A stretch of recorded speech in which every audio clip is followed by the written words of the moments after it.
KNU ကရင်အမျိုးသားစီယုံကော်တူးလေအုပ်ချုပ်မှုနယ်မြေတပ်မဟာခုနှစ်ဖအန်ခရန်တွင်နယ်မြေထိန်းချုပ်ရေးနှင့်ကာကွယ်ရေးတာဝန်များထမ်းဆောင်ပြီးနောက်ရှေ့တန်းမှပြန်လည်ရောက်ရှိလာသောကရင်အမျိုးသားလွတ်မြောက်ရေးတပ်မတော် KNL တပ်ဖွဲ့ဝင်များအားဒေသခံကရင်ပြည်သူများကဦးဆောင်ပြီးယနေ့2026ခုနှစ်ဧပြီလ23ရက်နေ့တွင်ဂုဏ်ပြုကြိုဆိုခဲ့ကြပါသည်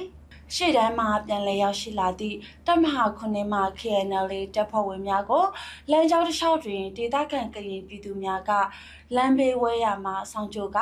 အစာအသောက်များပန်းစည်းများအောင်တပြေခတ်များနှင့်ပန်းကုန်းများစွတ်ကဂုဏ်ပြုခဲ့ပြီးကိုကျုံးစွတ်အနစ်နာခံသည့်တပ်သားများအပေါ်ကရင်ပြည်သူများ၏ချစ်ခင်မြတ်နိုးမှုနှင့်ကျေးဇူးတင်မှုကိုဖော်ပြသည့်အထိမ်းအမှတ်ဖြစ်ပါတယ်